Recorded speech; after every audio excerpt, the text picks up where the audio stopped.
Maya Chen's fingers traced the delicate petals of a holographic cherry blossom, adjusting its luminescence with a gesture before transferring the image to her vintage tablet.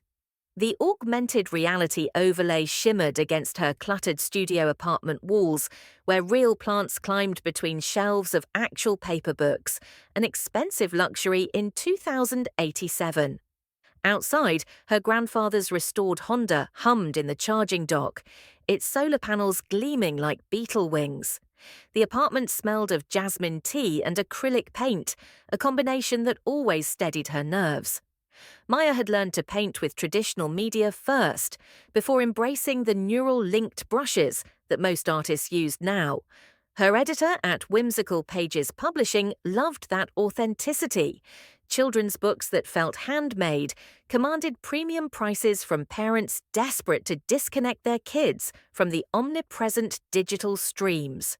Her wrist display chimed softly. Derek's face appeared in miniature, all sharp cheekbones and designer stubble. "Maya? You there?" She accepted the call, and his hologram materialized beside her easel, crisp and three-dimensional. Behind him, she caught glimpses of his penthouse, floor-to-ceiling windows overlooking Neo Angeles, surfaces so clean they reflected the city's neon arteries. "Hey, Derek." Maya didn't look up from her painting, a scene of a little girl finding wonder in puddle reflections. "What's up?" "Vanessa's birthday dinner tonight. Mum said she called you 3 times. Maya's brush paused mid-stroke.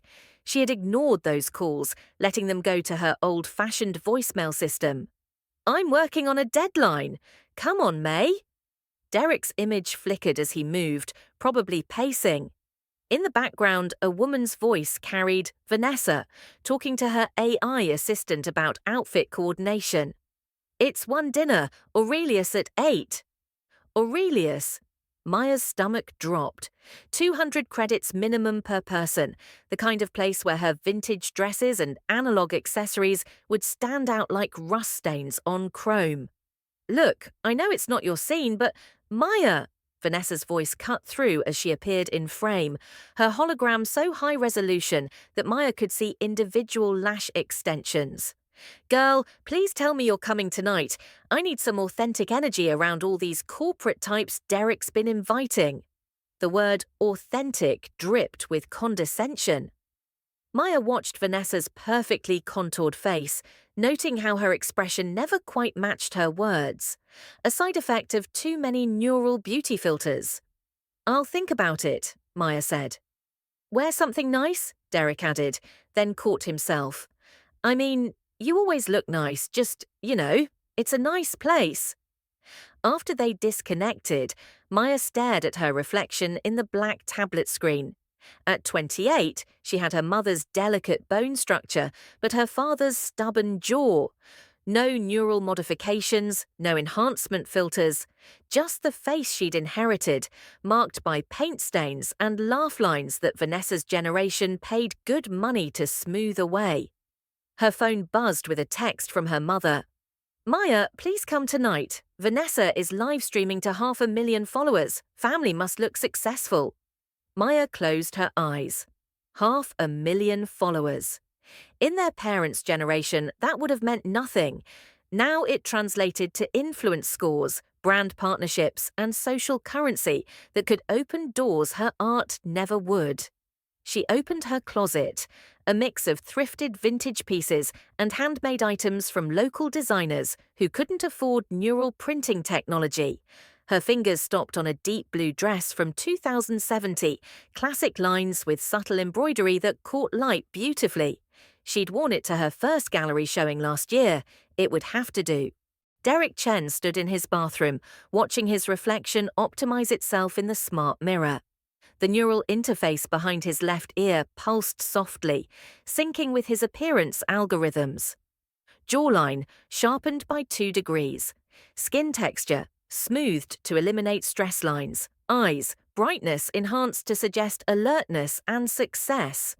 "Babe, can you turn off the optimization for a sec?" Vanessa called from the bedroom. "My audience loves natural content, and your face looks too perfect in the background." Derek complied, watching his features settle into their actual shapes.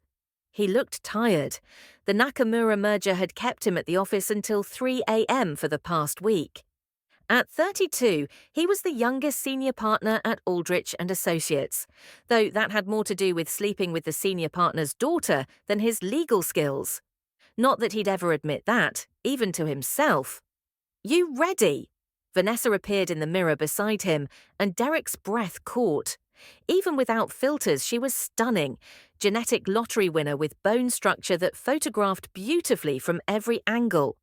Her dress cost more than most people's monthly salary, its fabric embedded with micro-LEDs that shifted color based on her heart rate.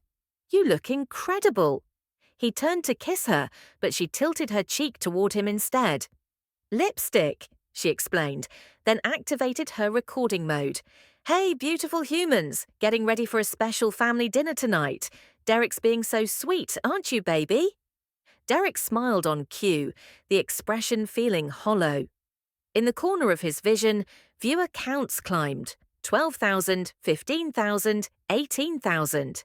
Each number represented a person choosing to watch his girlfriend get ready for dinner instead of living their own lives. "So we're celebrating my birthday with Derek's family," Vanessa continued, applying a final coat of neural responsive gloss that would change color based on her emotions. "They're such characters. His sister is this super artsy type, paint under her fingernails, thrift store chic. It's actually really admirable how she stays true to her aesthetic despite all the social pressure to conform." Derek's jaw tightened.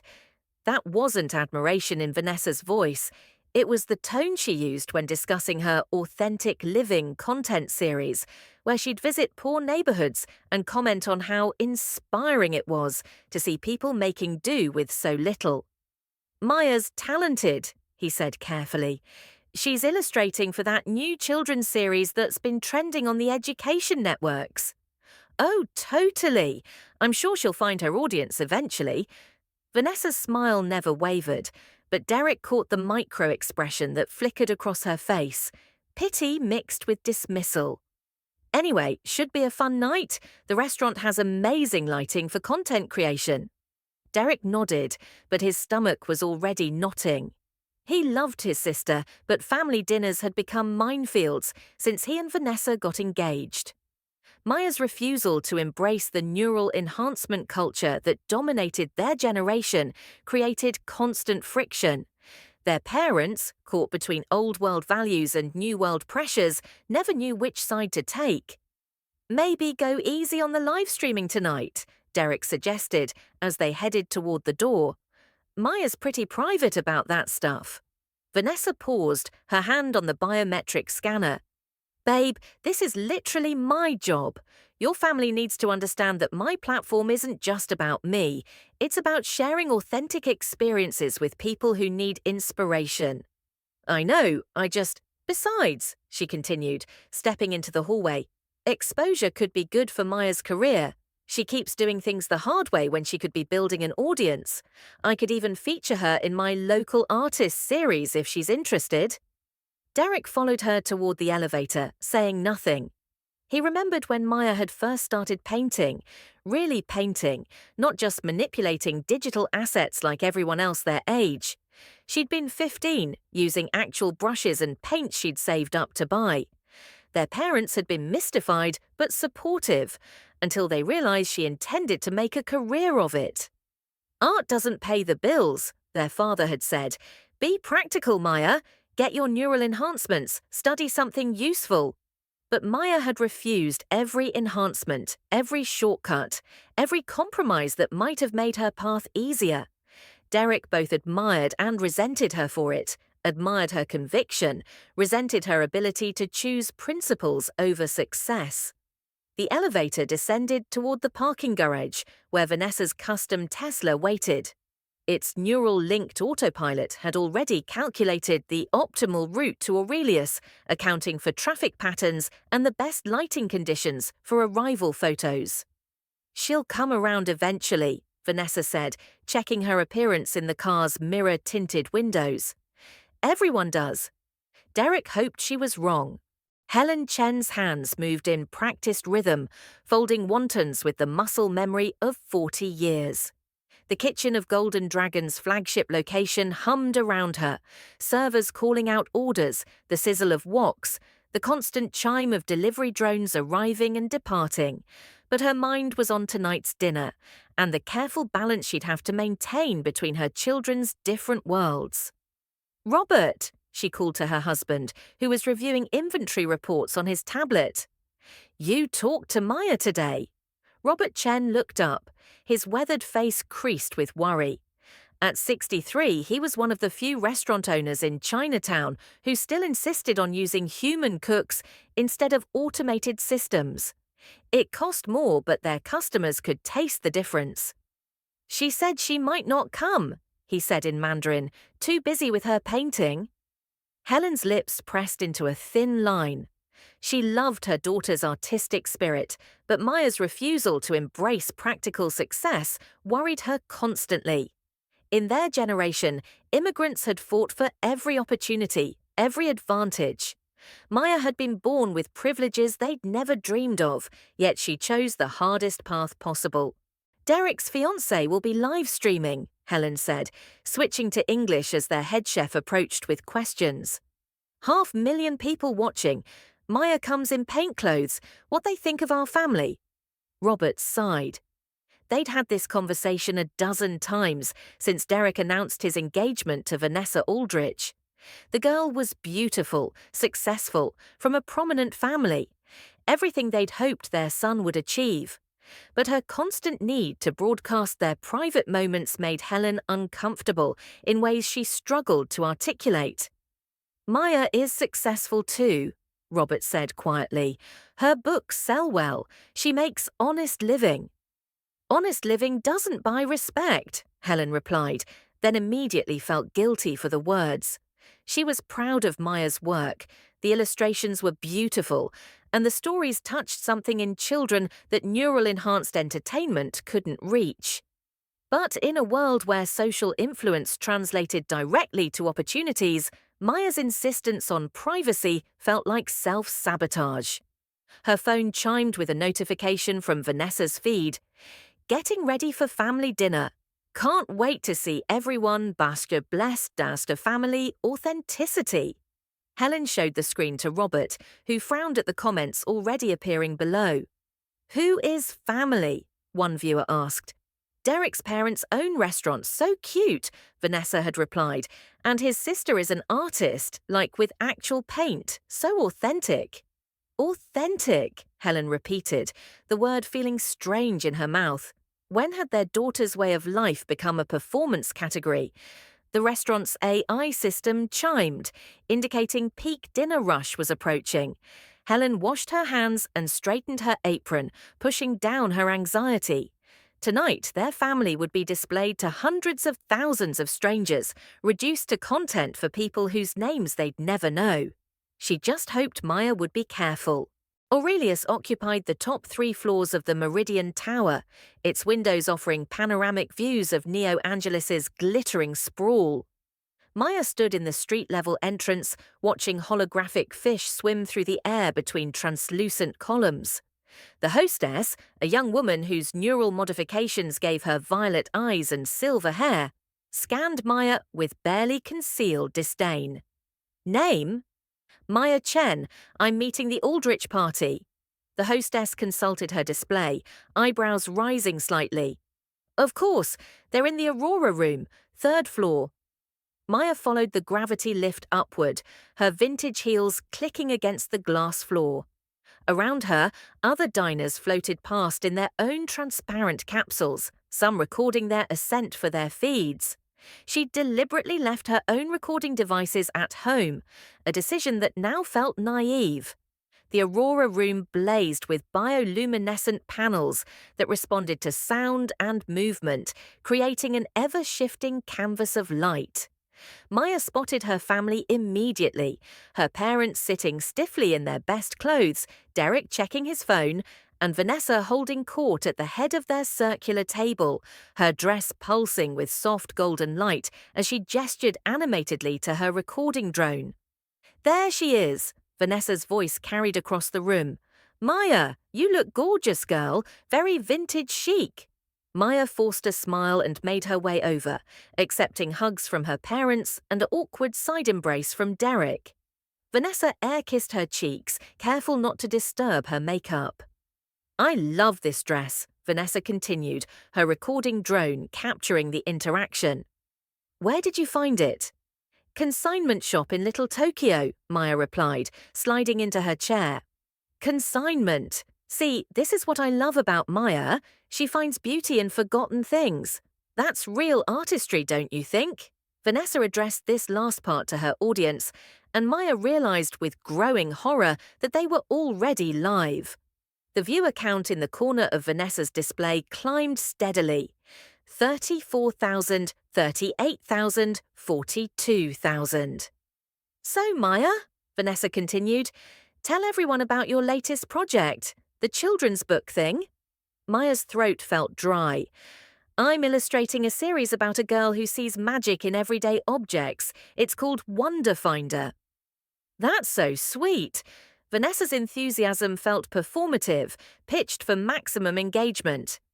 "And you do it all by hand, right? Like with actual paint?" "Some of it, yes." "Amazing. In our digital age, there's something so pure about analog creation, don't you think?"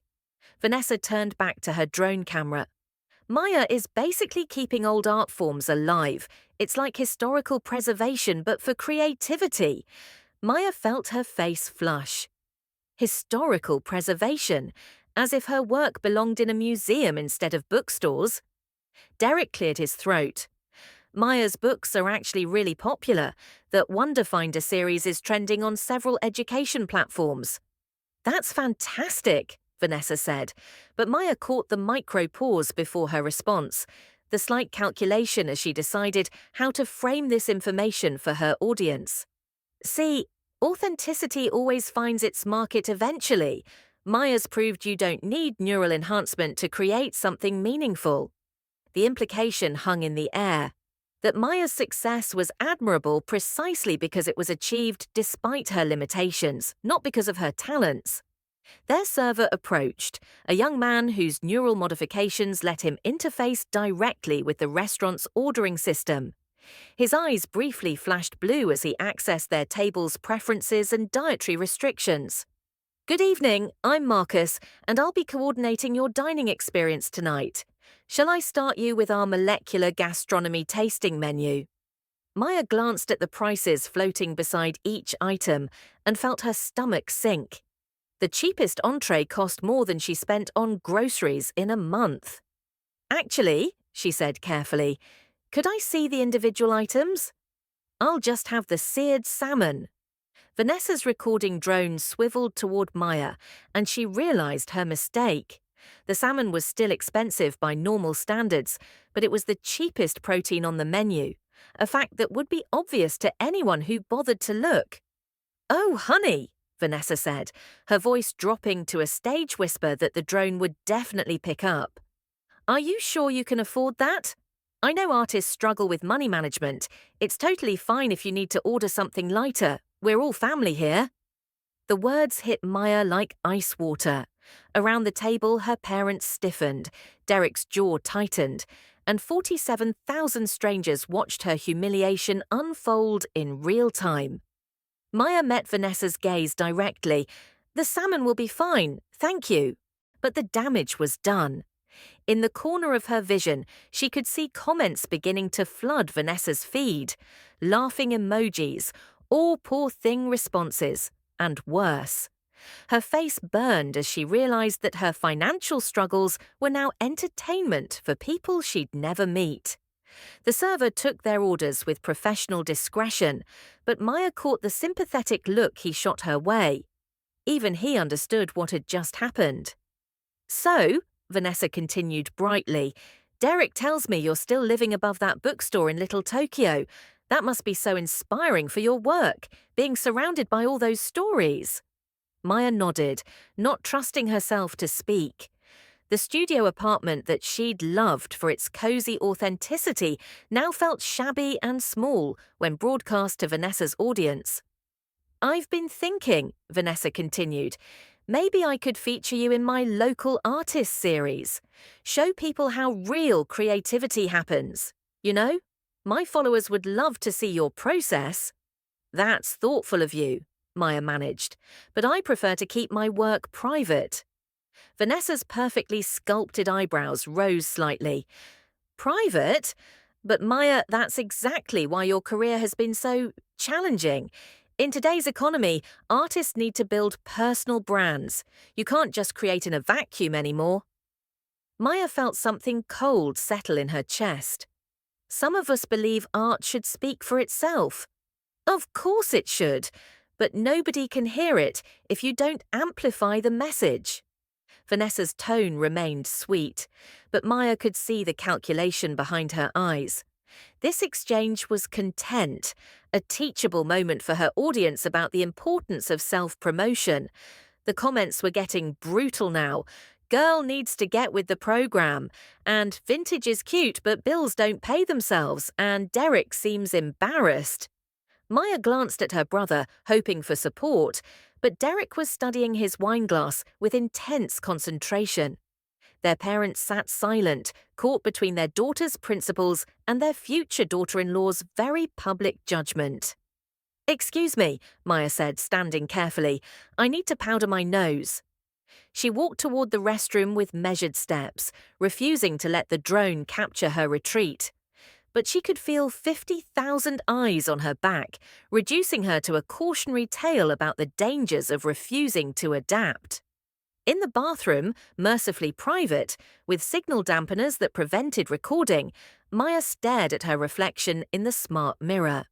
Without optimization filters, her face showed everything. The flush of humiliation, the tightness around her eyes, the way her vintage dress suddenly felt like a costume from a museum exhibit. She thought about her illustrations, about the little girl in her stories who found magic in puddle reflections, and rusty gates and dandelions growing through sidewalk cracks. Maya had always believed that wonder could be found in ordinary things, that authenticity had its own power. But standing in this bathroom, listening to the muffled sounds of laughter and conversation beyond the door, she wondered if she'd been naive. In a world where influence determined opportunity, where privacy was seen as self-sabotage, where even family dinners became performance art, maybe her way of living was just another form of self-indulgence. She took a deep breath, straightened her shoulders, and prepared to return to her very public humiliation.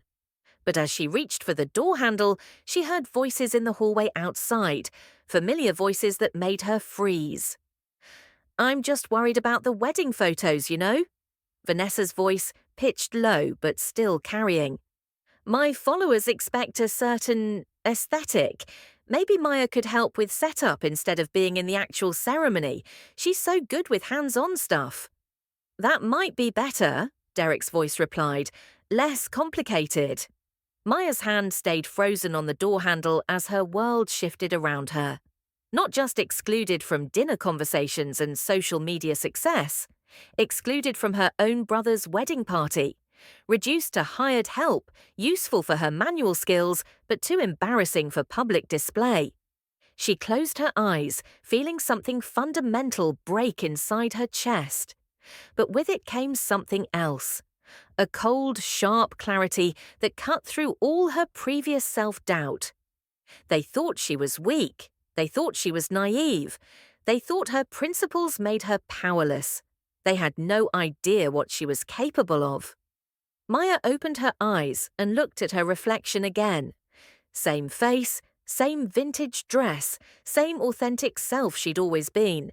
But something behind her eyes had changed. A steel core that hadn't been there before, forged by humiliation but tempered by determination. She straightened her dress, checked her lipstick, and smiled. It was time to show them what authentic power looked like. Maya returned to the table with perfect composure, her smile serene as she slid back into her seat. Vanessa was mid-story about her latest brand collaboration, gesturing expressively while her drone captured every angle.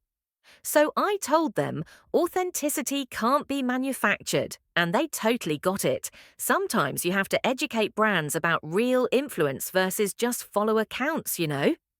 Maya nodded politely, cutting into her salmon with precise movements. The fish was perfectly prepared, but she barely tasted it. Her mind was elsewhere, calculating possibilities with the same methodical approach she brought to her art. Maya, you're being quiet, her mother said in Mandarin. Everything okay? Just thinking about work, Maya replied in English, mindful of Vanessa's audience. I got some interesting news today, actually. Derek looked up from his phone. Oh, yeah. New book contract. Maya took a sip of water, letting the moment build. Something like that. You know how I've been working on the Wonder Finder series? The children's books, right? Vanessa said, turning slightly toward her drone. Maya's been illustrating these super cute stories about a little girl who sees magic in everyday things. Very wholesome content. Well, Maya continued, her voice steady, it turns out Netflix has been watching the sales figures. They're interested in developing it as an animated series. The table went quiet. Even Vanessa's constant commentary paused. Netflix? Derek said slowly. Maya nodded, taking another bite of salmon. My editor got the call yesterday. Preliminary discussions, of course, but they're talking about a multi-season commitment. Something about how analog-created content tests better with focus groups. Parents want their kids to have experiences that feel handmade instead of AI-generated. This was true, though Maya glossed over the fact that the Netflix interest was still very preliminary, more of a "we're keeping an eye on this" than an active development deal. But the seed was real, and Maya had learned enough from watching Vanessa to understand how to nurture seeds into forests. Derek started, then stopped, clearly recalculating his sister's position in the world. Amazing! Vanessa's enthusiasm rebooted with visible effort. Maya, why didn't you mention this earlier? This is huge news. A Netflix deal could change everything for you. Maya smiled modestly. Like I said, it's still preliminary. I don't like to count my chickens before they hatch. But she could see the wheels turning behind Vanessa's eyes. A Netflix deal meant serious money, serious prestige, serious social currency. It meant Maya wasn't just a quaint artist struggling to pay rent. She was someone on the verge of genuine success. We should celebrate, Vanessa declared, then seemed to remember she was live streaming. I mean, obviously we're already celebrating my birthday, but this calls for champagne. Marcus! Their server appeared with the smooth efficiency of neural enhancement. Yes. Champagne for the table, something really special. Maya here just landed a Netflix deal. Maya felt her parents' eyes on her, confusion and pride warring in their expressions. She gave them a small smile that she hoped conveyed, "I'll explain later." Actually, Maya said carefully, I should probably keep the details quiet for now. You know how these entertainment deals work, lots of confidentiality agreements. Vanessa nodded sagely, though Maya doubted she actually knew anything about entertainment deals. Of course, but Maya, this is exactly what I've been talking about. This is your moment to build a platform. When this deal goes public, you'll want an audience ready to celebrate with you. Maybe, Maya said, though I've always believed the work should speak for itself. Sure, but think about the impact you could have. You could inspire so many people who think traditional art is dead, show them that authenticity still has value in the marketplace. Maya nodded thoughtfully, as if considering this perspective for the first time. In reality, she was studying Vanessa's face, learning to read the micro-expressions that revealed calculation beneath enthusiasm. It was like learning a new language, the grammar of influence, the syntax of social currency. The champagne arrived, and Derek raised his glass. To Maya, he said, and she could hear the genuine pride in his voice mixed with something else. Relief, maybe, that his sister might not embarrass him after all. To Maya, Vanessa echoed, making sure her drone captured the toast. My future sister-in-law, the Netflix star. Maya clinked glasses around the table, but her attention was on Vanessa's feed. The viewer count had spiked to over 60,000, and the comments were shifting. Wait, she's gonna be rich, rich. Plot twist of the century, never judge a book by its cover. Derek's sister is about to be more successful than him, lol. That last comment made Maya's smile turn genuine for the first time all evening. She caught Derek reading the same comment stream, his jaw tightening almost imperceptibly. So, Maya, Vanessa continued, her voice taking on a different quality, more respectful, more careful. When do you think the announcement will be official? Hard to say. These things move slowly. Maya took another sip of champagne, enjoying the way the bubbles felt like tiny celebrations on her tongue. Could be months before anything's confirmed. This was also true, though Maya had no intention of waiting for Netflix to make up their minds. She had other plans now, other possibilities opening up like flowers in her mind. Well, whenever it happens, you know you have our full support, Vanessa said, and Maya could almost see her mentally revising previous comments, calculating how to reframe tonight's narrative for her audience. The rest of dinner passed in a different atmosphere. Vanessa's commentary became more respectful, Derek paid actual attention to Maya's conversation, and their parents beamed with quiet pride. Maya played her role perfectly. Gracious but humble, excited but cautious, authentic but media-savvy enough to understand the game. As they prepared to leave, Vanessa pulled Maya aside. Listen, I know I can come on a little strong sometimes. It's just, this business is so competitive, and I want everyone I care about to succeed, you know? Maya studied her future sister-in-law's face, noting the genuine uncertainty there. For a moment, Vanessa looked younger, more vulnerable, a woman who'd built her identity on being ahead of trends, suddenly realizing she might have missed something important. I appreciate that, Maya said carefully, and I hope we can support each other going forward. Absolutely, and Maya, when you're ready to talk about platform building, I'd love to help. I have some contacts who specialize in intellectual property promotion. Maya smiled. I'll keep that in mind. Outside the restaurant, they said their goodbyes under the watchful eye of Vanessa's drone. Maya hugged her parents, accepted Derek's proud shoulder squeeze, and air-kissed Vanessa's cheeks like a proper future in-law. But as she walked toward her vintage Honda, Maya caught sight of her reflection in a storefront window. Same vintage dress, same authentic style, same face unmarked by neural enhancement. But something fundamental had shifted in her posture, her expression, her entire presence. She'd always believed that authenticity was about refusing to play the game. Tonight, she'd realized that authenticity could be the most powerful game piece of all. Maya drove home through the neon-lit streets of Neo Angeles, past the billboards advertising neural upgrades and influence optimization services. In her rearview mirror, the Meridian Tower's lights faded into the urban constellation, carrying with it the echo of 60,000 strangers who now knew her name. But they didn't know her secret. They didn't know that the Netflix deal was barely a rumor, that her financial struggles were real, that her future was as uncertain as ever.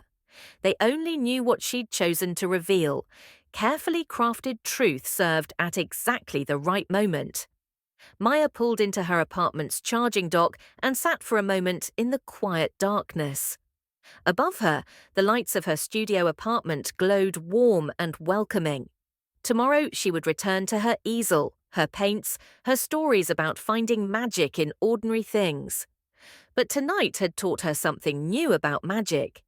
Sometimes it wasn't about seeing wonder in what was already there. Sometimes it was about creating wonder where none had existed before. Maya smiled and headed inside, her mind already spinning with possibilities. The game had changed, and she was ready to play.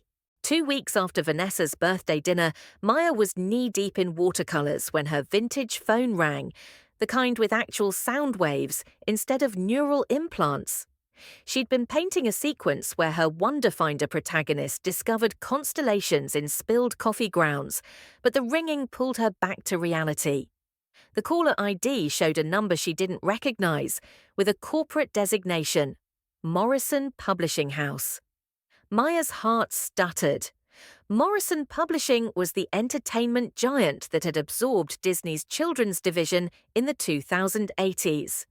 They controlled 60% of the global children's content market, from neural-linked storybooks to immersive experience pods. Hello? Maya's voice came out smaller than intended. Maya Chen? This is James Morrison.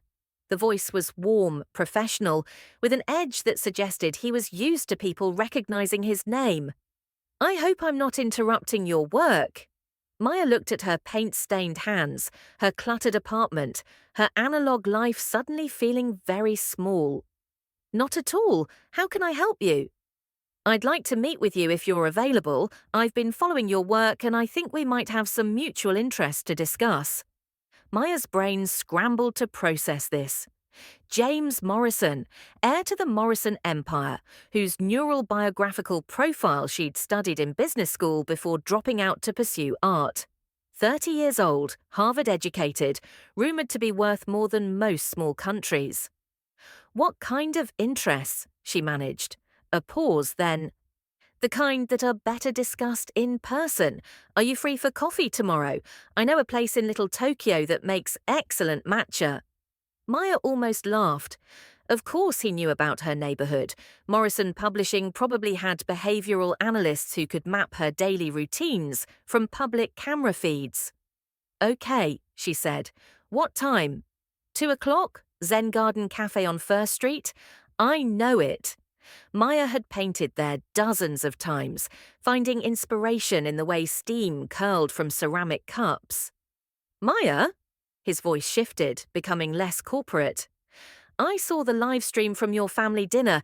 That's actually what made me reach out. Maya's face burned. Oh, you handled yourself with remarkable grace under difficult circumstances. I look forward to meeting you. After he hung up, Maya stared at her phone for a long moment. Then she looked at her painting, coffee-ground constellations that suddenly seemed prophetic. The next afternoon, Maya arrived at Zen Garden Cafe 15 minutes early, claiming her usual corner table near the window where natural light painted everything golden. She'd chosen her outfit carefully, a vintage blazer over dark jeans, professional but authentically her. No neural enhancements to compete with whatever modifications James Morrison might have. At exactly 2 o'clock, the door chimed, and Maya looked up expecting to see the polished executive from his corporate headshots. Instead, she saw a man in scruffy jeans and a faded Radiohead t-shirt, brown hair slightly messy, as if he'd been running his hands through it. He was tall, lean, with the kind of understated presence that suggested confidence without performance. Their eyes met across the cafe, and he smiled, a genuine expression that transformed his face from corporate handsome to something warmer, more real. Maya? He approached her table, extending a hand. James Morrison, thank you for meeting me. His handshake was firm, direct, and Maya noticed he wore no neural interface jewelry, no status indicators, no enhancement markers. Just a simple watch that looked like it had been his grandfather's. Should I pretend I don't know who you are? Maya asked as he slid into the seat across from her. James laughed, the sound rich and unguarded. Please don't. Pretending is exhausting. The server approached, an older Japanese woman who knew Maya's order by heart. The usual, dear. Please, James, this is Keiko. She makes the best matcha in the city. I'll have whatever Maya's having, James said, and Keiko's weathered face creased into approval. Good choice, your friend has excellent taste. After Keiko left, James leaned back in his chair, studying Maya with genuine curiosity. So, Maya Chen, the artist who refuses to play the game. That's one way to put it. Maya felt heat rise in her cheeks. Though after watching that dinner live stream, I'm sure you think I'm naive. Actually, no. James reached into his jacket and pulled out a tablet, but instead of the sleek neural-linked device she expected, it was an older model, the kind that required actual touch interaction. "I think you're revolutionary." He turned the screen toward her, and Maya's breath caught. Her Instagram posts filled the display, not the polished algorithm-optimized content that dominated most feeds, but her actual work. Watercolor illustrations paired with simple observations about beauty, wonder, authenticity. Posts that garnered hundreds of likes instead of thousands, but comments that read like love letters from strangers who'd been touched by something real.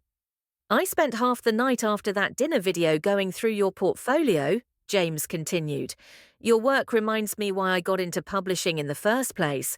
Before the neural-linked content, before the enhancement filters, before everything became about engagement metrics." Maya stared at her own work reflected in his tablet screen. "You saw the video. Vanessa Aldrich live-streamed your humiliation to 63,000 people, but what she didn't realize was that she was also showcasing exactly the kind of authentic voice the industry has been desperately seeking." Keiko returned with their matcha, the ceremonial whisking filling the silence between them. Maya wrapped her hands around the warm ceramic bowl, needing something to anchor her. "I have a proposition for you," James said, his voice shifting into business mode but keeping its warmth.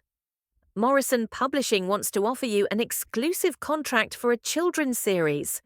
3 years, full creative control, with an advance of $650,000. Maya's hands went still around her tea bowl. "I'm sorry, what?" $2.3 million total, plus royalties. "We want to develop a series about children learning self-worth, not through achievement or enhancement or social media metrics, but through understanding their inherent value as human beings." The numbers felt surreal, floating in the air between them like impossible promises. Maya had been living on ramen and rice for months, carefully rationing her grocery budget, wearing the same 3 dresses in rotation. "Why me?" she whispered. James leaned forward, his brown eyes intense. "Because you understand something most of our content creators have forgotten. Success isn't about impressing people, it's about touching their hearts. That video showed me exactly who you are, Maya. Someone who stays true to herself when the world tells her to change." Maya felt something electric pass between them, a recognition that went deeper than business. "And you think parents want that for their children?" "I think parents are desperate for it. Neural-enhanced content is sterile, optimized for engagement but empty of soul. Children are craving authentic connection, authentic stories, authentic emotions." James's voice dropped lower, more personal. "My niece is 7. She has access to every enhanced storybook in our catalogue, but her favorite thing is when I read her old paper books with actual illustrations. She says the pictures feel real." Maya took a sip of matcha, using the moment to process. $650,000. More money than she'd ever imagined having, enough to transform her life completely. But more than that, creative freedom, the chance to reach millions of children with stories that mattered. "There's one condition," she said carefully. "I keep doing things my way. No neural enhancements, no algorithm optimization, no focus group testing, just the work." James smiled, and Maya felt her heart skip. "That's exactly what I'm hoping for." "We should celebrate," James said after Maya had signed the preliminary agreement, her signature looking small and real next to the holographic legal seals. Maya looked around the quiet cafe, at Keiko wiping down tables and the late afternoon light slanting through windows. "This feels perfect to me." "Actually," James stood, extending his hand, "I know a place. If you trust me." Maya studied his face, the genuine warmth in his eyes, the way he held himself without arrogance despite being worth billions. "Okay, but somewhere that won't live stream my life to thousands of strangers. I promise you complete privacy." The place turned out to be a tiny Italian restaurant tucked into a basement on Melrose Avenue. No holographic menus, no neural-enhanced ambience, just checkered tablecloths and the smell of garlic and fresh basil. The kind of place Maya's parents might have chosen for their anniversary. "How did you find this?" Maya asked as they descended the narrow stairs. "My grandfather used to bring me here when I was a kid, before the company went public, before neural enhancement became standard, back when dinner was just about talking to each other." The owner, an elderly man with flour-dusted hands, greeted James with obvious affection. "Jamie, you bring us a beautiful lady tonight. Maya, meet Giuseppe. Giuseppe, Maya is about to become our most important author." Giuseppe's eyes crinkled. "Ah, you write stories. Giuseppe loves stories. Sit, sit. I bring you something special." They were seated at a corner table lit by real candles, their flames dancing in the draught from the kitchen. Maya found herself relaxing in a way she hadn't all day. The wine Giuseppe insisted they try loosening the tight coil of anxiety in her chest. "So," Maya said, studying James across the flickering candlelight, "heir to a publishing empire, but you come to places like this. What's your story?" James swirled his wine, considering. "You really want to know? Try me. I was supposed to be enhanced. Neural interfaces at 16, cognitive boosters at 18, the whole package to optimize me for corporate leadership." He met her eyes. "I refused." Maya's eyebrows rose. "Why?" "Because I watched what it did to my older brother. Marcus got the full treatment. Every enhancement, every upgrade, every optimization our parents could buy. He's brilliant now, processes information faster than supercomputers, can analyze market trends in real time." James paused. "But he can't tell when people are genuinely happy anymore. The enhancements filtered out what he called inefficient emotional processing." Maya felt something shift in her chest, a recognition of shared experience. "Your family wasn't happy about your choice. They threatened to disinherit me, said I'd never be able to compete in the modern market without enhancement." James's smile was rueful. "Turns out sometimes being human is exactly what the market needs." Giuseppe appeared with plates of handmade pasta, the sauce rich with tomatoes that tasted like sunshine. Maya realized she was genuinely hungry for the first time in weeks. Not just for food, but for this conversation, this connection, this moment of authenticity in a world that felt increasingly artificial. "You know what's attractive?" James asked, leaning closer as the wine warmed them both. Maya felt her pulse quicken. "What?" "Someone who stays true to themselves when the world tells them to change. Someone who chooses principles over convenience, even when it costs them." Their hands brushed, reaching for the same piece of bread, and Maya felt electricity shoot up her arm. She looked at James, really looked, and saw something in his eyes that had nothing to do with business contracts or publishing deals. "You know what's attractive?" she countered, emboldened by wine and the intimate lighting, and the way he was looking at her like she was the only person in the room. "Tell me." "Someone with real power who doesn't need to flaunt it. Someone who could buy anything but chooses authenticity instead." The space between them felt charged, heavy with possibility. Maya was acutely aware of everything, the warmth of the candle on her cheek, the way James's eyes had gone dark, the sound of her own heartbeat in her ears. "Maya," James said quietly, "I should tell you something." "What?" "This isn't just about business anymore." Before Maya could respond, Giuseppe appeared with tiramisu and knowing smiles. "For the lovebirds, yes?" "On the house." Maya felt her face burn, but James just laughed. "Giuseppe has excellent intuition." They walked slowly back toward Maya's apartment, the night air cool against their wine-warmed skin. The streets of Little Tokyo glowed with neon signs advertising ramen shops and karaoke bars, the kind of authentic chaos that neural planned districts could never replicate. "This is me," Maya said as they reached the bookshop, suddenly reluctant for the evening to end. James looked up at her studio window, warm light spilling onto the fire escape where she'd hung string lights and planted herbs in recycled containers. It suits you. Real, unpretentious, beautiful. Maya felt her breath catch. They were standing close now, close enough that she could see the flecks of gold in his brown eyes, could smell his cologne mixed with wine, and the faint scent of paint that seemed to cling to everything in her neighborhood. "James," she started, but he stepped closer, his hand coming up to brush a strand of hair from her face. "Maya," he said softly, "may I kiss you?" Instead of answering, Maya rose on her toes and pressed her lips to his, and the world exploded into sensation. His mouth was warm, tasting of wine and possibility, and when his arms came around her waist, she felt like she was being pulled into something larger than herself. They kissed against the brick wall of the alley beside her bookshop, under string lights that cast everything in warm gold, and Maya thought this was what her Wonder Finder protagonist must feel like when she discovered magic hiding in ordinary moments. When they finally broke apart, both breathing hard, James rested his forehead against hers. "This complicates things," he murmured. "Good," Maya whispered back. "I like complicated."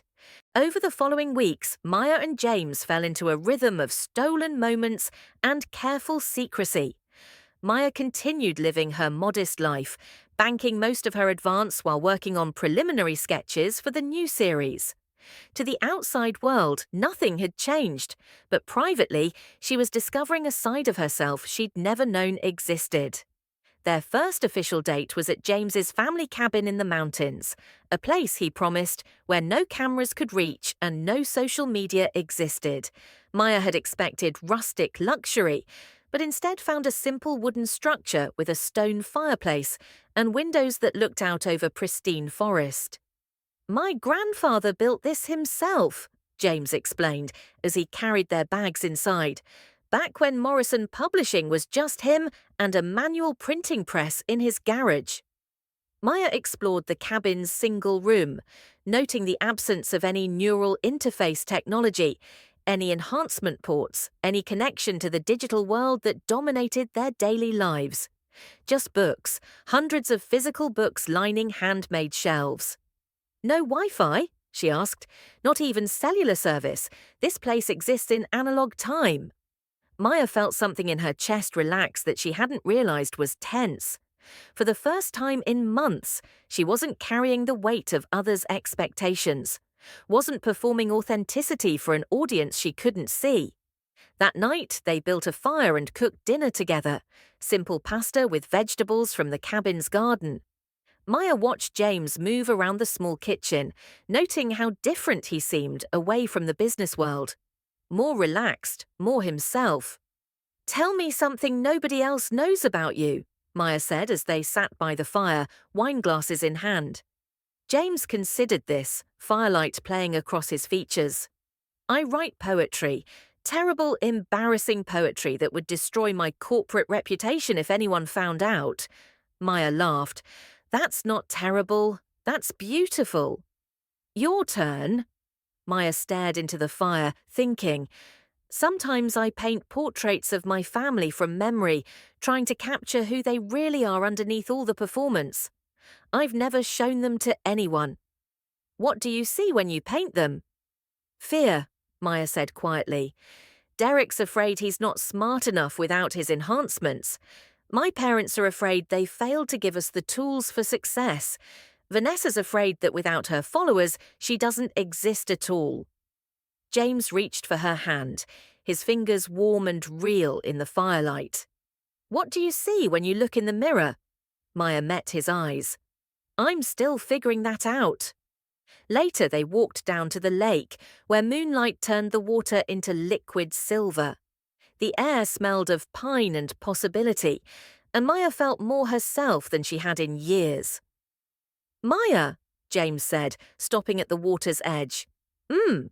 Instead of speaking, he pulled his shirt over his head, moonlight revealing the lean lines of his chest. Maya's breath caught as he stepped out of his jeans, completely unself-conscious, completely beautiful. Come on, he said, wading into the water. When's the last time you did something just because it felt right?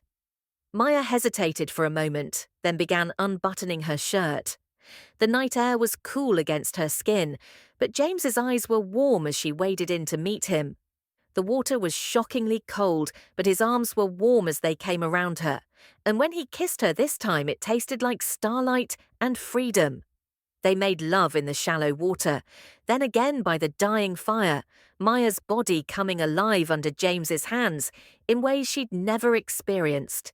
He touched her like she was precious, like she was a work of art he wanted to memorize, and when she cried out his name, it echoed across the water like a prayer. Afterward, they lay tangled in blankets before the fireplace, Maya's head on James's chest, listening to the steady rhythm of his heartbeat. Maya, he said quietly, this isn't casual for me. I need you to know that. Maya lifted her head to look at him, seeing vulnerability in his expression that he probably didn't show to anyone else. It's not casual for me either. Good, he murmured, pulling her closer, because I'm falling for you hard. Maya smiled, pressing a kiss to his chest. Good, because I already fell. Chapter 10. The Exclusion. 3 weeks before Derek and Vanessa's wedding, Maya was in her studio working on character designs for her new series when her brother called. Hey, Maya! Derek's voice carried the uncomfortable tone he used when he had bad news to deliver. So, about the wedding? Maya set down her brush, already knowing where this was going. Let me guess, I'm not invited. It's not personal. Vanessa just wants to keep it intimate. You understand? Maya looked at her easel, where she'd been painting a scene of children discovering their own worth despite others' expectations. The irony wasn't lost on her. How intimate? She asked. Derek's pause told her everything. It's 300 people, but they're mostly Vanessa's industry contacts and some family friends, and 300 people but not your sister. Maya, please don't make this harder than it has to be. Vanessa's really stressed about getting everything perfect, and you know how you feel about cameras and social media, and she doesn't want her aesthetic ruined by her future sister-in-law's thrift store dress. Maya heard Derek sigh. It's not like that. But Maya was already pulling up Vanessa's Instagram on her tablet, scrolling through wedding planning posts. 300 of our closest friends celebrating love. Can't wait to share this magical day. Van Derek forever. Wedding goals. Whoa, influencer wedding. Derek, Maya said calmly, are Mum and Dad invited? Another pause. Of course they are. They're family. And I'm not. You are. It's just complicated. Maya felt something cold and sharp settle in her chest. Not the hot anger she might have expected, but something cooler and more calculating. It's okay, Derek. I understand completely. You do? Absolutely. Vanessa needs her wedding to reflect her brand. I get it. Derek's relief was audible. Thanks, Maya. I knew you'd understand. And hey, maybe we can do a family dinner after they get back from their honeymoon. Maybe, Maya agreed, though she was already planning something else entirely. After Derek hung up, Maya sat in her studio, surrounded by paintings of children finding magic in ordinary moments, children learning to value themselves despite others' dismissal, children discovering that authentic power came from within. Her phone buzzed with a text from James. Dinner tonight? I miss you. Maya smiled, typing back, Your place. I have news. Maya arrived at James's penthouse carrying Thai takeout, and wearing the expression he'd learned meant she was processing something significant. His apartment was a study in understated elegance, original artwork, first edition books, furniture that cost more than most people's cars but felt comfortable rather than ostentatious. What's the news? James asked as they unpacked containers of pad thai and green curry. I've been excluded from my brother's wedding, Maya said matter-of-factly. 300 guests, but apparently I don't meet the aesthetic requirements. James's chopsticks paused halfway to his mouth. Maya, I'm sorry. Don't be. Maya settled beside him on his leather sofa, the same one where they'd spent countless evenings talking about art and philosophy and the strange turns their lives had taken. It's actually clarifying. How so? Maya met his eyes. It's helping me understand who my real family is. James set down his food, reaching for her hand.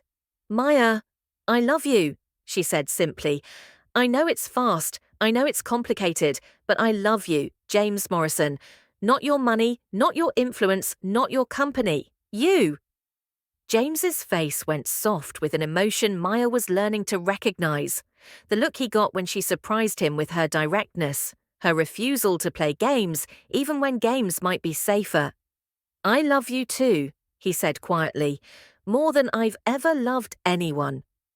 They made love that night with a desperate intensity, as if they were trying to prove something to themselves or the world. Afterward, Maya lay in James's arms in his king-sized bed, looking out at the city lights that stretched to the horizon. James, she said softly. I'm late. Maya felt his body go still beneath her. Late? How? 2 weeks. Maya turned to face him, seeing her own mix of fear and possibility reflected in his eyes. I bought a test, but I haven't taken it yet. James was quiet for a long moment, his hand stroking her hair. Finally, how do you feel about it? Terrified, excited, confused. Maya laughed shakily. All at the same time. Do you want to take the test now? Maya nodded, and James kissed her forehead before getting up to find the pregnancy test she'd tucked into her purse. They waited together in his marble bathroom, sitting on the floor like teenagers, holding hands while the timer counted down. When the results appeared, negative, Maya felt a complex wash of relief and disappointment that surprised her. Hey, James said softly, seeing her expression. Talk to me. I'm relieved, Maya said slowly. We're not ready for a baby, but I realized something while we were waiting. What? Maya looked at James, really looked, taking in his messy hair and concerned eyes, and the way he'd sat on his expensive bathroom floor without hesitation just to be close to her. I was disappointed too, she admitted. Not because we should have a baby right now, but because I realized I want everything with you, the whole life, kids and marriage and growing old together and all of it. James cupped her face in his hands. Maya Chen, are you trying to propose to me? Maya laughed, feeling lighter than she had in hours. Maybe I am. Good, James murmured, kissing her softly. Because I was going to ask you first, but you beat me to it. They spent the rest of the night making plans, tentative, whispered plans about the future they wanted to build together, plans that had nothing to do with social media metrics or corporate mergers or family expectations, and everything to do with the quiet magic they'd found in each other. Maya fell asleep in James's arms, thinking about the children they might have someday, children who would grow up knowing their worth came from who they were, not what others thought of them. Children who would understand that authentic love was rarer and more valuable than any influence or enhancement. Children who would never be excluded from family celebrations because they didn't meet someone else's aesthetic requirements.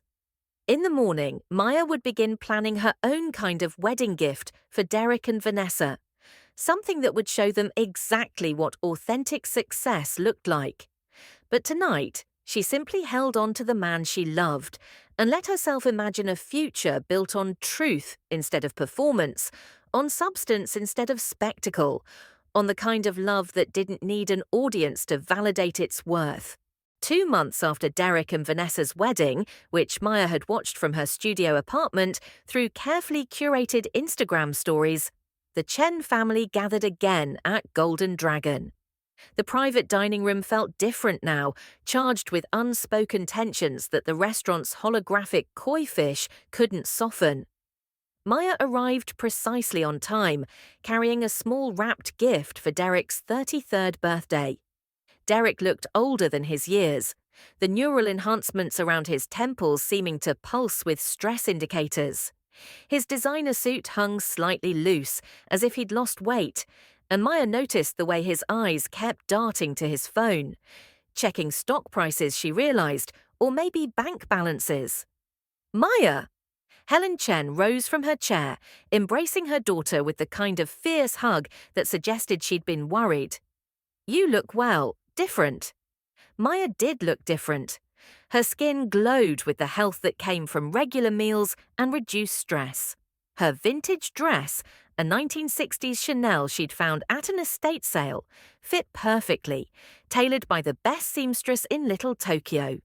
She wore her grandmother's pearl earrings and carried herself with a quiet confidence that made the holographic decorations seem garish by comparison. "Happy birthday, Derek," Maya said, placing the gift beside his plate. Inside was a vintage camera, film, not digital, that she'd restored herself. "I thought you might enjoy trying analog photography." Derek unwrapped it carefully, his enhanced eyes scanning the mechanical components with confusion. "It's old. It's authentic," Maya corrected gently. "Sometimes the old ways capture things the new technology misses." Robert Chen nodded approvingly from the head of the table. "Your grandmother had one like this, took beautiful pictures." Before Derek could respond, the dining room door burst open with the theatrical timing that had made Vanessa famous.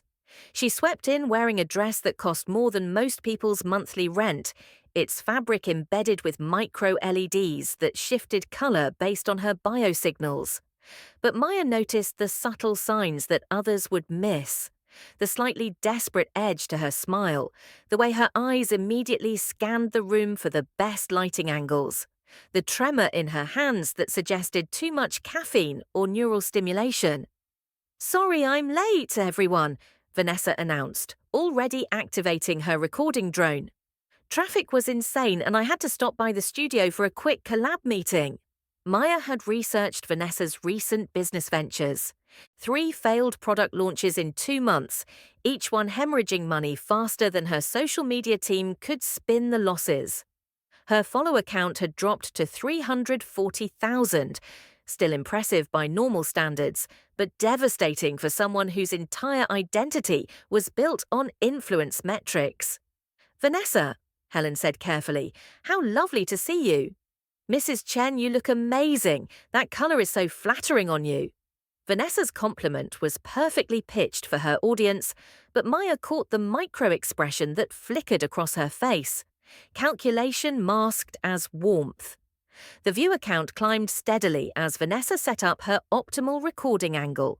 15K, 18K, 22K. Still a fraction of her peak numbers, but enough to make the evening a performance. "So," Vanessa settled into her chair, making sure her dress caught the light properly. "Sunday dinner with the family. Derek's sister is here. Maya, you look artistic as always." Maya smiled serenely, cutting into her tea-smoked duck with precise movements. "Thank you, Vanessa. You look busy." "I am. God, you wouldn't believe how crazy things have been. 3 meetings today alone, and my agent is setting up partnerships with some major brands. The influencer life is literally non-stop." Vanessa's laugh was pitched slightly too high, and Maya noticed Derek's jaw tighten. "That sounds exhausting," Maya said mildly. "Oh, it is. But that's the price of success, right? Speaking of which," Vanessa turned toward her drone camera. "Maya's still doing her little art thing. It's so sweet how she stays committed to her hobbies." The words hit like precisely aimed daggers. Hobbies, little art thing. Maya felt her parents shift uncomfortably, but she maintained her composure, taking a sip of tea while 23,000 strangers watched her reaction. "Tell everyone about your cute drawings, Maya," Vanessa continued, her voice saccharine. "I'm sure my audience would love to hear about your creative process." Maya set down her teacup with deliberate care. "Actually, I've been pretty busy lately." Vanessa laughed, the sound sharp enough to make the holographic koi scatter. "Busy?" Honey, colouring doesn't count as busy. Maybe it's time to get serious about life. You know, Derek and I were just saying you'd make a great nanny. You're so good with kids, and frankly, we could really use the help with. She didn't finish the sentence, but Maya caught the implication. Money. They needed money, and they saw her as a convenient solution to their problems. A live-in caretaker who would work for family rates and stay grateful for the opportunity. The live stream comments exploded. Drag her, Maya. And this girl is ruthless. And family drama is the best content. Maya watched the numbers. 26,000 viewers now, all witnessing what Vanessa intended to be her final humiliation. But Maya felt something she hadn't expected. Pity. Vanessa was drowning, lashing out at the nearest target, trying to reclaim some sense of power by diminishing someone else. I appreciate the offer, Maya said calmly, her voice carrying clearly to Vanessa's recording equipment. But I won't be available. I'm actually going on a book tour next month. Confused silence descended on the table. Helen's chopsticks froze halfway to her mouth. Robert's eyebrows rose. Derek looked up from his phone for the first time all evening. Book tour? Vanessa's voice cracked slightly. For my new series launch, Maya continued conversationally, as if discussing the weather. The publisher wants me to visit 12 cities over 6 weeks. It's quite flattering, actually. They rarely do tours for new authors unless they have high expectations for sales. What publisher? Derek asked, his enhanced cognitive processors clearly struggling to reconcile his image of his sister with this new information. Maya smiled. Morrison Publishing. The advance was quite generous, $650,000 up front, with the full contract worth $2.3 million over 3 years. Helen's chopsticks clattered to her plate. Robert's mouth fell open. Derek stared at Maya as if she'd grown a second head. But it was Vanessa's reaction that Maya found most interesting.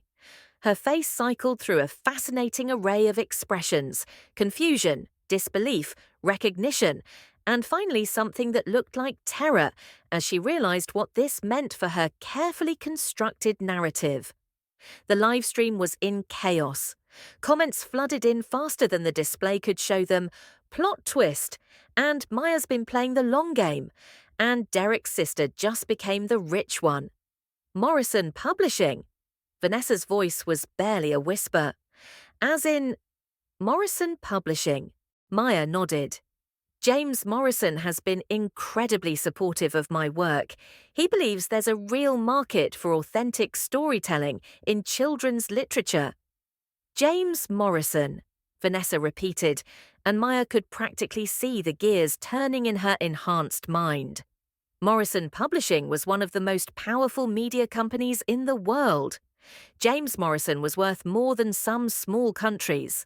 And Maya, quiet, artistic, unenhanced Maya, had somehow captured his professional attention.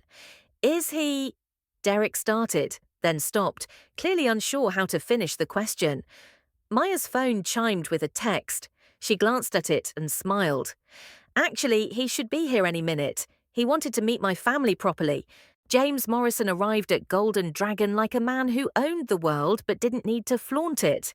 He wore dark jeans and a button-down shirt that probably cost more than Derek's enhanced suit, but he carried himself with the kind of unconscious elegance that came from genuine confidence rather than performance.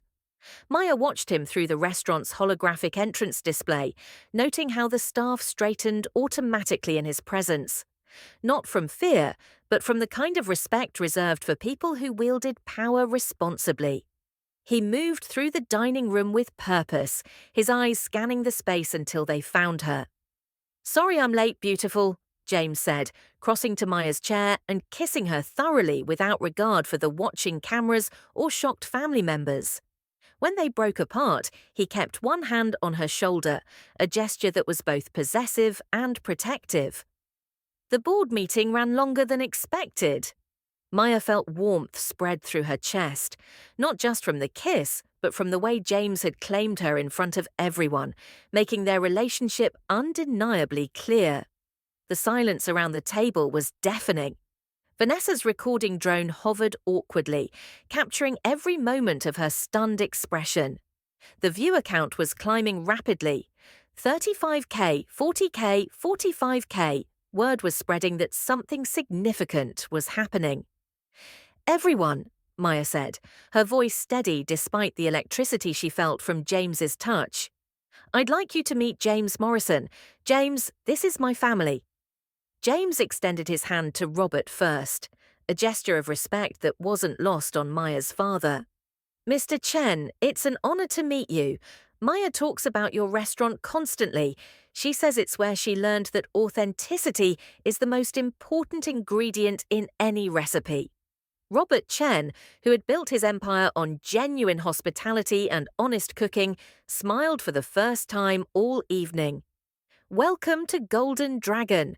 Any friend of Maya's is family here." "Mrs. Chen," James turned to Helen, "Maya has your artistic eye. I can see where she gets her ability to find beauty in unexpected places." Helen blushed like a schoolgirl, and Maya realized that James was systematically charming her parents, not with enhancement-powered charisma, but with genuine attention and respect. "Derek," James shook her brother's hand firmly. "Congratulations on your recent marriage. Maya's told me so much about you." Derek's enhanced social processes seemed to be short-circuiting. You're James Morrison, the James Morrison." "Guilty as charged." James's smile was easy, unaffected. "Though I'm just a guy who publishes books and fell head over heels for your sister." Finally, inevitably, James turned to Vanessa. She had gone very still, her recording drone floating uncertainly as she struggled to process this development.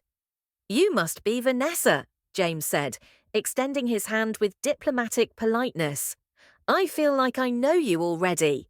Vanessa took his hand automatically, her social programming overriding her shock. "James Morrison. The James Morrison from Morrison Publishing." "That's right." James's smile didn't quite reach his eyes. "Actually, I have you to thank for helping me find Maya. Your video about authentic artistry," he made air quotes, and Maya had to suppress a smile, "led me straight to the most genuine and talented person I've ever met." The barb was delivered with surgical precision. Vanessa had live-streamed Maya's humiliation, thinking she was exposing her sister-in-law's naivete.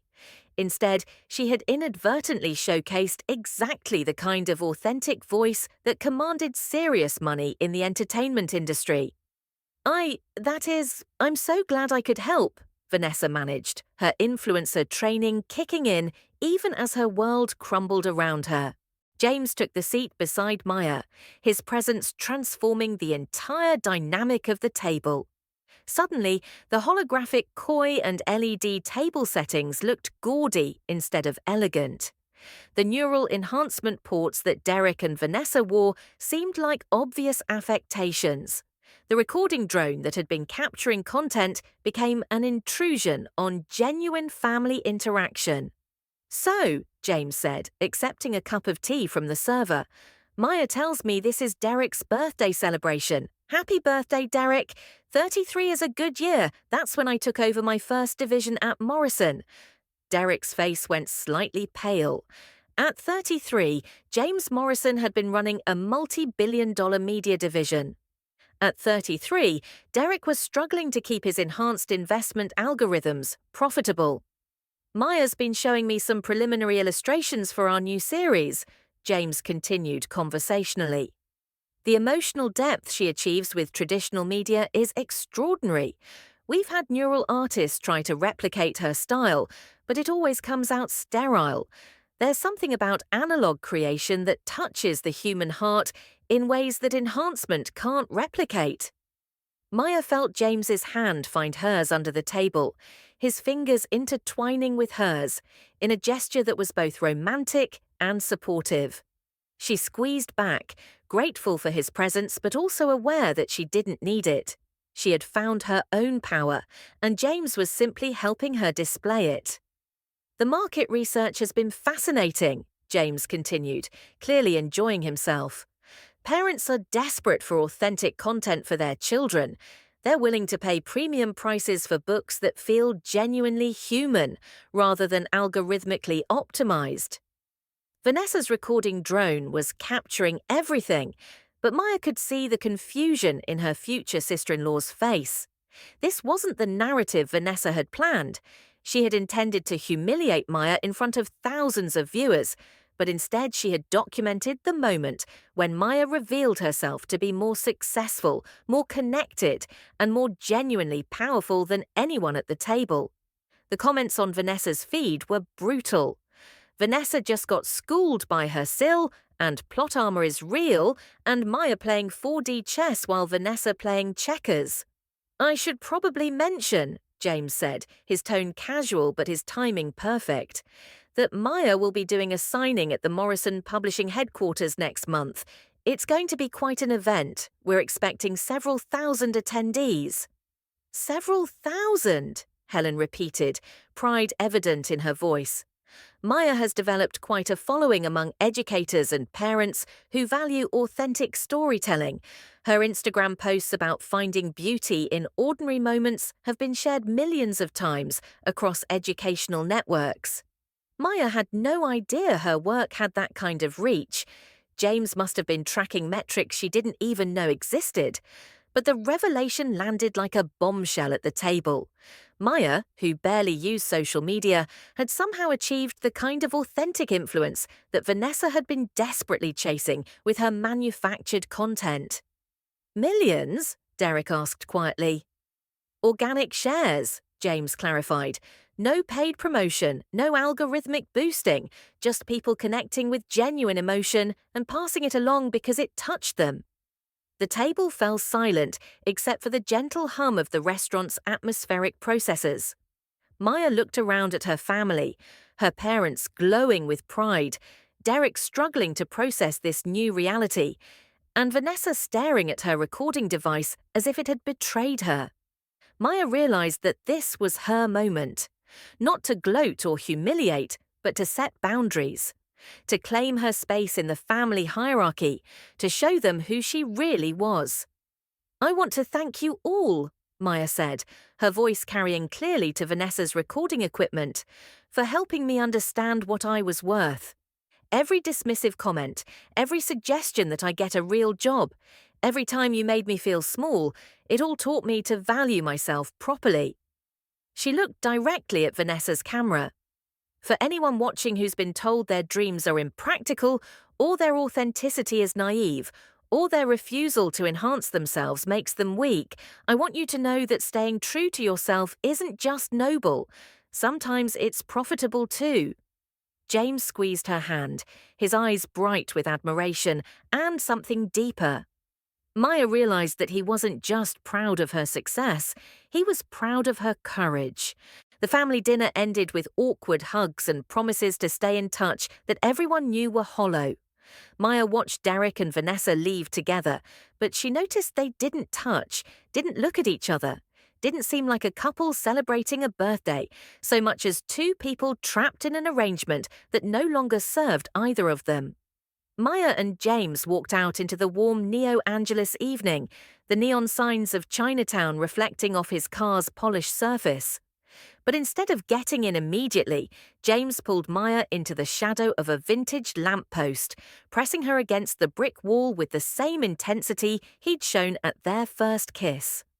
"God, you were magnificent in there," he murmured against her ear, his hands framing her face. "Watching you own your power like that was the most attractive thing I've ever seen." Maya laughed, the sound breathless with relief and victory and desire. "I couldn't have done it without you." "Yes, you could have. That strength was always there. I just helped you see it." James pulled back to look at her, his eyes dark with want. "Maya Chen, will you come home with me? I want to celebrate your triumph properly." Instead of answering, Maya pulled him down for a kiss that tasted like victory and wine and the future they were building together. When they broke apart, both breathing hard, she smiled against his lips. "Take me home, James Morrison." The Morrison Publishing headquarters rooftop garden had been transformed into something from a fairy tale. String lights draped between flowering trees, tables set with vintage china, and a view of the city that stretched to the horizon. Maya stood at the edge of the garden, watching guests arrive for her book launch party. Illustrators and writers and teachers and parents. People who understood that authentic storytelling could change the world one child at a time. Her first book, Wonder Finder, The Girl Who Saw Magic Everywhere, had hit every bestseller list within 2 weeks of release.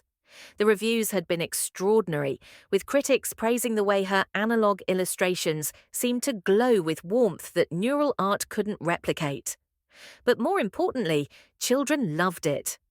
Maya had been getting letters from kids all over the world, telling her about the magic they'd found in their own ordinary moments. Maya, her editor, Sarah Kim, appeared at her elbow with champagne and a huge smile. The early sales numbers just came in. We're looking at a first-week total of 80,000 copies. Maya nearly choked on her champagne. 80,000.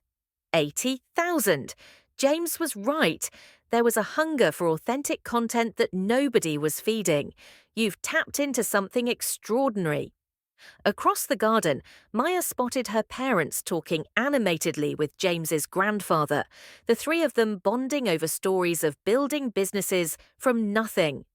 Derek had come alone. His divorce from Vanessa had been finalized last month, a quiet legal proceeding that had attracted no social media attention at all. Maya had forgiven Derek, though it had taken time. He was working at Golden Dragon now, learning the restaurant business from the ground up, rediscovering skills that had nothing to do with neural enhancement. He looked healthier than he had in years, the stress lines around his eyes softening as he remembered what it felt like to work with his hands instead of algorithms. Vanessa had disappeared from social media for 3 months after the dinner incident. When she returned, her content was different. More honest, more vulnerable, focusing on her struggles with authenticity and the pressure to maintain a perfect image. Her follower count was down to 50,000, but her engagement was higher than it had ever been. She'd started working at a local bookstore, Maya had heard, learning to appreciate stories that didn't need filters or enhancement to move people. "Excuse me, are you Maya Chen?" Maya turned to find a young girl, maybe 7 years old, tugging on her dress. Behind her stood a woman who looked exhausted, but proud. "Yes, I am." "What's your name?" "I'm Lucy. I read your book and I found magic in my grandma's garden. Want to see?" Lucy pulled out a small sketchbook filled with drawings of flowers and insects and patches of sunlight, all rendered with the careful attention of someone who had learned to really look at the world around her. Maya knelt down to Lucy's level, studying each drawing with genuine interest. "These are beautiful, Lucy. You really see the magic, don't you?" "Uh-huh. My mum says maybe I can be an artist like you someday." Maya looked up at Lucy's mother, who was trying not to cry. "She can be anything she wants to be," Maya said firmly. "But if she wants to be an artist, she should know that the most important tool isn't enhancement or technology. It's the courage to see the world with honest eyes." Lucy beamed and ran back to her mother, clutching her sketchbook like treasure. Maya watched them go, feeling the satisfaction that came from knowing her work mattered beyond sales numbers or critical acclaim. "Maya Chen," a familiar voice said behind her. "You look like a woman who's found her purpose." Maya turned to find James approaching with 2 champagne flutes and an expression she'd never seen before, nervous excitement mixed with determined joy. "I feel like I have," Maya said, accepting the champagne. "This is better than I ever imagined. It's about to get even better." James set down his glass and reached into his jacket pocket, pulling out not a ring box, but a leather portfolio that looked handmade. "I have something for you." Maya's heart began to race as she opened the portfolio. Inside were dozens of drawings from children who had read her book, stick figures and crayon masterpieces and careful pencil sketches, all showing what they'd learned about finding magic in ordinary moments. Each drawing was accompanied by a note. "Thank you for teaching me to see wonder, and I found magic in my dog's smile, and you helped me love myself." Maya turned page after page, tears blurring her vision as she saw the impact of her work reflected in these small hands and honest hearts. The final page had a drawing that made her breath catch. Stick figures of a man and woman holding hands, surrounded by hearts and stars, with words written in carefully practiced letters. "Will you marry me?" Maya looked up to find James on one knee, his face glowing with love and certainty, and the courage of someone who had learned that authentic emotion was worth any risk. "Maya Chen," he said, his voice carrying across the garden as guests began to notice what was happening.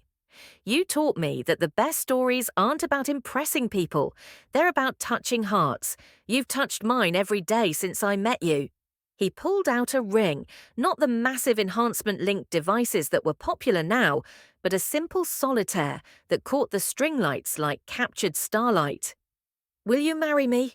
Will you build a life with me based on truth instead of performance, on substance instead of spectacle, on the kind of love that doesn't need an audience to validate its worth?" Maya looked around the garden, at her parents beaming with pride, at Derek raising his champagne glass in salute, at the faces of people who understood that authentic love was rarer and more valuable than any influence or enhancement. At James, whose eyes held nothing but honesty and hope, and the promise of a future built on everything they both believed in. "Yes," Maya said, loud enough for everyone to hear. "Yes, James Morrison, I'll marry you." The garden erupted in cheers as James slipped the ring onto her finger and pulled her into a kiss that tasted like champagne and starlight and forever. Fireworks exploded over the city skyline.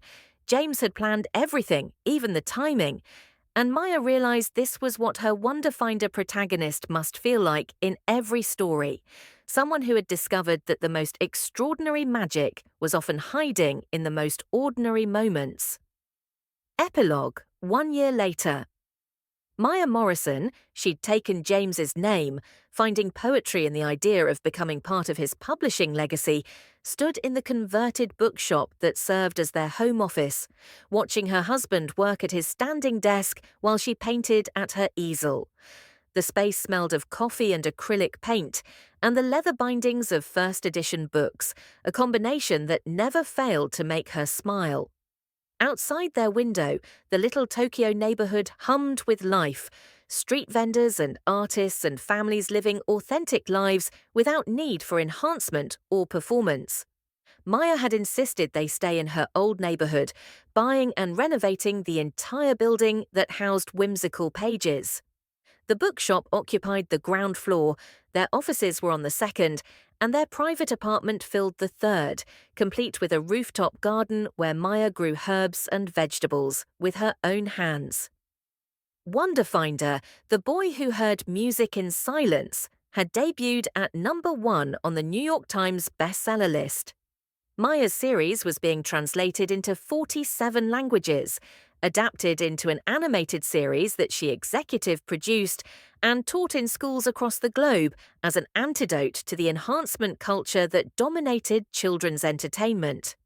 25% of her royalties funded art programs for underprivileged children, teaching them that their worth came from within, not from others' validation. Maya had personally visited dozens of schools, showing kids how to find magic in puddle reflections and shadow patterns, and the way light fell through leaves. "What are you working on?" James asked, looking up from his laptop where he'd been reviewing submissions for Morrison's new Authentic Voices imprint, a division dedicated entirely to unenhanced artists and writers who created work that couldn't be replicated by algorithms. Maya smiled, turning her easel so he could see her latest illustration. It showed two people in a bookshop surrounded by floating words and images, creating something beautiful together while the world rushed by outside. Their window. "A story about real magic," she said. "The kind that happens when you stop trying to impress people and start trying to inspire them." James crossed the room, wrapping his arms around his wife from behind and resting his chin on her shoulder.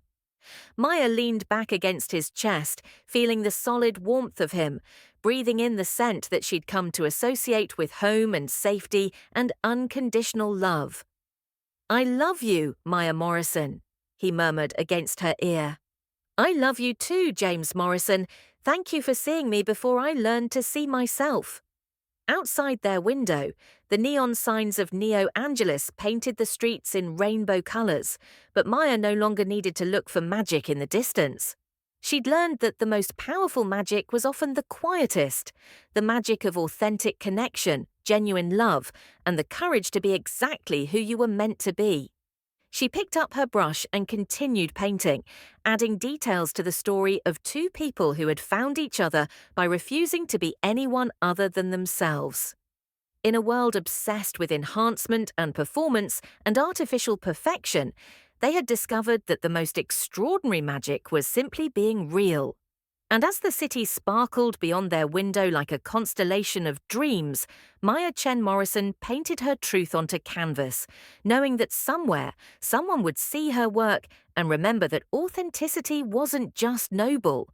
Sometimes it was the most powerful force in the universe.